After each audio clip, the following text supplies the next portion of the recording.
que aconteceu comigo um mês atrás. Por que eu estou fazendo isso só agora? É que eu fui adiando isso até não poder mais. E é exatamente sobre esse problema que eu quero falar. Aposto que você vai se identificar com ele. Eu sou uma procrastinadora profissional. Ou seja, não consigo me forçar a fazer as coisas. Meu nome é Claire e esta é a minha história.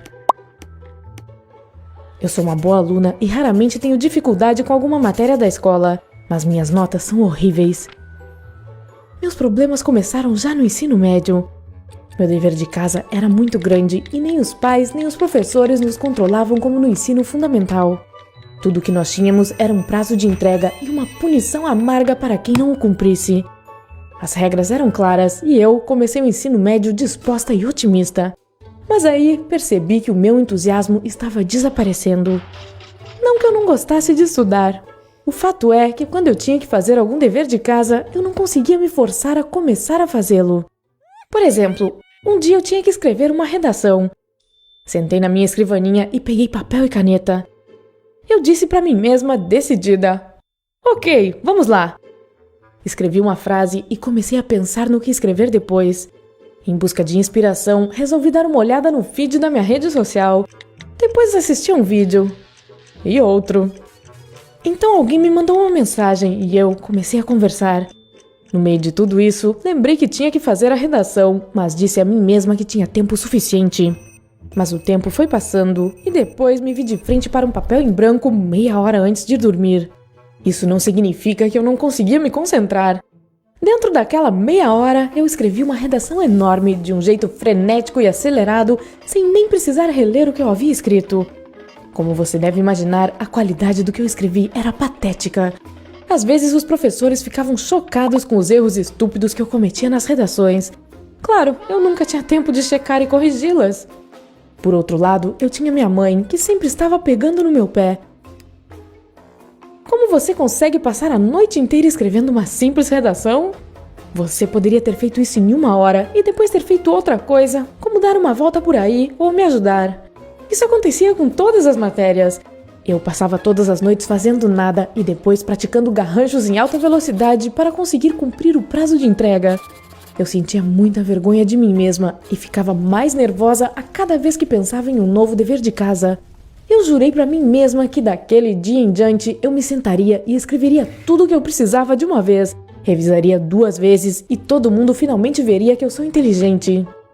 Mas para uma procrastinadora talentosa como eu, todas essas palavras não significam nada quando se está de frente para uma folha em branco. Era uma espécie de bloqueio emocional que eu não conseguia superar. O tempo passou e a situação só piorava. A quantidade de trabalho aumentou e eu já não conseguia dar conta do dever de casa.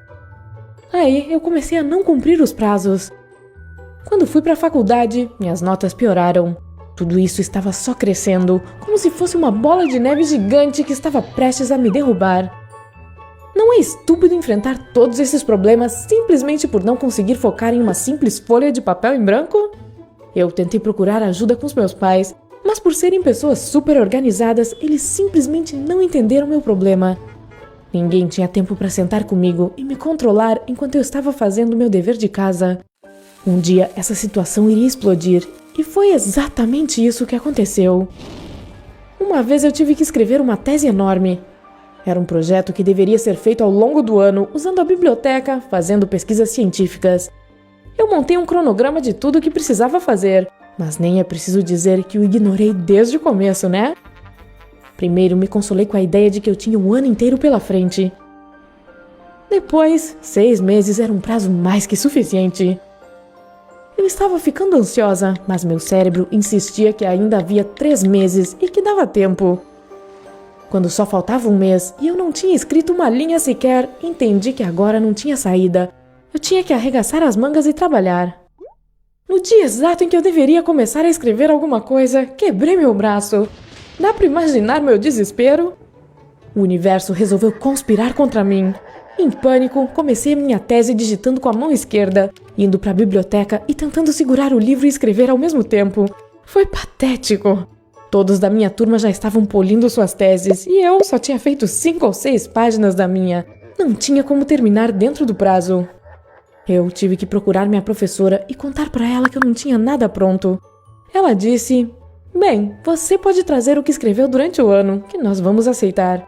Deus, imagine a minha vergonha quando eu disse a ela que eu tinha começado a escrever havia poucos dias.